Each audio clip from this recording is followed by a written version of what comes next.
ಬಹುಶಃ ಶಿವಕುಮಾರ್ ಸ್ವಲ್ಪ ಅವಸರದಿಂದ ಈ ಮಾತನ್ನು ಹೇಳಿದ್ರೇನೋ ಅಂತ ನನಗನ್ಸುತ್ತೆ. ಈ ಮಾತನ್ನು ಹೇಳದೆ ಹೋಗಿದ್ದರೆ ಇವತ್ತು ಇಷ್ಟೆಲ್ಲ ಏನಿವತ್ತು ಕಾಂಗ್ರೆಸ್ನಲ್ಲೇ ಉಂಟಾದಂತಹ ಬಿರುಗಾಳಿ ಇದೆ, ಇದು ಹುಟ್ಟುತ್ತಾನೆ ಇರಲಿಲ್ವೇನೋ ಅಂತ ನನಗನ್ನಿಸ್ತಾ ಇರುವಂಥದ್ದು. ಹಾಗಾದರೆ ಇದು ಹುಟ್ಟಿತು ಯಾಕೆ?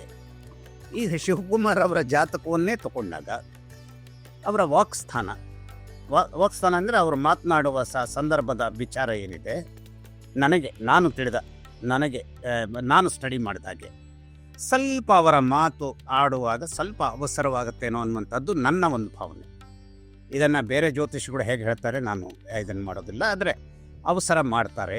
ಆ ಅವಸರ ಅವರಿಗೆ ಎಷ್ಟೇ ಬುದ್ಧಿಮತ್ತೆಯನ್ನು ಅವರು ಹೊಂದಿದ್ರೂ ಕೂಡ, ಯಾಕೆಂದರೆ ಅವರ ಜಾತಕದಲ್ಲಿ ಇರುವಂಥದ್ದು ಧರ್ಮ ಕರ್ಮಾಧಿಪ ಯೋಗ ಅನ್ನುವಂಥ ಅದ್ಭುತವಾದಂತಹ ಯೋಗ ಅವರ ಜಾತಕದಲ್ಲಿದೆ. ಆ ಅದ್ಭುತವಾದಂತಹ ಯೋಗ ಕಾಲಾನುಕ್ರಮದಲ್ಲಿ ಅವರಿಗೆ ಒದಗಿ ಬಂದಂತಹ ಸಂದರ್ಭದಲ್ಲಿ ಅವರ ಗುರುಗಳು ಏನು ಹೇಳಿದ್ರು, ಇದನ್ನು ಒದ್ದು ತಗೊಳ್ಬೇಕಪ್ಪ, ನೀನು ಈ ಒದ್ದು ತಗೊಳ್ಬೇಕಪ್ಪ ಅನ್ನುವಂಥದ್ದು ಅವತ್ತಿನ ಮಟ್ಟಿಗೆ ಸತ್ಯವಿತ್ತು. ಆದರೆ ಆ ಒದ್ದು ತಗೊಳ್ತೇನೆ ಹೇಳುವಂಥದ್ದನ್ನು ಇವತ್ತಿನ ಮಟ್ಟಿಗೂ ಸತ್ಯ ಮಾಡಿಕೊಡ್ತೇನೆ ಅಂತಾದರೆ ಅದು ದೇವರ ದಯದಿಂದ ಆಗಲಿ. ಅದು ಹೇಗೆ ಮಾಡ್ತಾರೋ, ಅದನ್ನು ಹೇಗೆ ಎಕ್ಸಿಕ್ಯೂಟ್ ಮಾಡ್ತಾರೋ ಅದನ್ನು ನೋಡೋಣ. ಆದರೆ ಅವರಿಗೆ ಯಾಕೆ ಕಷ್ಟ ಆಗ್ತಾ ಇದೆ?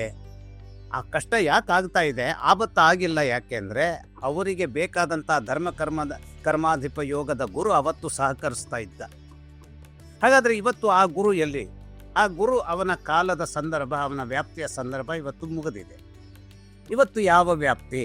ಇವತ್ತು ನಡೀತಾ ಇರುವಂತಹದ್ರ ಸಂದರ್ಭದಲ್ಲಿ ಶನೈಶ್ಚರನ ಮತ್ತು ಮಂಗಳ, ಈ ಗ್ರಹಗಳ ಒಂದು ಸಂಘರ್ಷ ಇದೆ. ಈ ಸಂಘರ್ಷದಲ್ಲಿ ತಾನು ಬಯಸಿರುವಂಥ ಕುರ್ಚಿಯನ್ನು ಹಿಡಿಯುವಂಥದ್ದು ಅವರಿಗೆ ಕಷ್ಟವಾಗುತ್ತೆ.